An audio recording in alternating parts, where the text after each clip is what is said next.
Hello மக்களே, welcome to bondas kitchen. இன்னைக்கு எங்கள் வீட்டில் ஒரு ஃபங்க்ஷன். அதுக்காக நெய் சாப்பாடு சிக்கன் கறியும் செய்யலான் இருக்கோம்.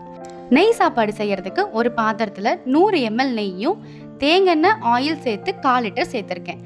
அது கூட பட்டை, கிராம்பு, சோம்பு, ஏலக்காய், முந்திரி, திராட்சை போட்டு பொன்னிறமாக வர வரைக்கும் வறுத்துக்கோங்க. 1.5 கிலோ அரிசிக்கு 2 கிலோ பெரிய வெங்காயம் வெட்டியிருக்கேன். நீங்கள் பச்சை மிளகாய் எவ்வளோ வேணுமோ ஆட் பண்ணிக்கோங்க. நம்ம இதில் மிளகாத்தூள் சேர்க்க மாட்டோம்.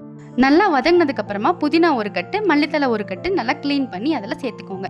இது வதங்கின உடனேயே 5 தக்காளியை 4 பீஸாக கட் பண்ணி உள்ளே ஆட் பண்ணிக்கோங்க. அது 2 நிமிஷம் வதங்கின உடனேயே இஞ்சி பூண்டு மிக்ஸை ஆட் பண்ணிக்கோங்க. தக்காளியை நம்ம ரொம்ப நேரம் வதங்க விடக்கூடாது.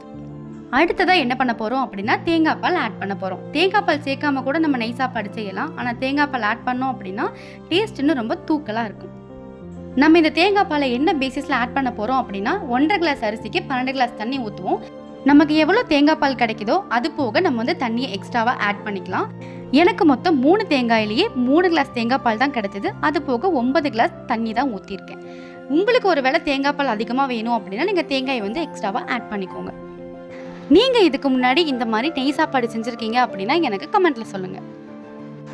தேங்காய் பாலும் தண்ணி ஆட் பண்ணதுக்கப்புறமா ஒரு தடவை கலக்கி விட்டுட்டு தேவையான அளவு உப்பு போட்டுக்கோங்க. ஒரு பிளேட்டை போட்டு மூடி வச்சுட்டு ஒரு 10 நிமிஷம் கழித்து பார்த்தீங்கன்னா நல்லா கொதிச்சு வந்திருக்கும். அது கூட நம்ம கழிஞ்சு வச்சிருக்கிற அரிசியை ஆட் பண்ணிக்கலாம். நாங்கள் இந்த ரெசிபிக்கு சீரக சம்பா அரிசி எடுத்திருக்கோம். இதுக்கு எந்த அரிசி போட்டாலும் சூப்பராக இருக்கும் டேஸ்ட். ஒருவேளை நீங்கள் பாஸ்மதி அரிசி எடுக்கிறீங்க அப்படின்னா 1 கிளாஸ் அரிசிக்கு 1.5 கிளாஸ் தண்ணிங்கிற அளவுக்கு ஆட் பண்ணிக்கோங்க.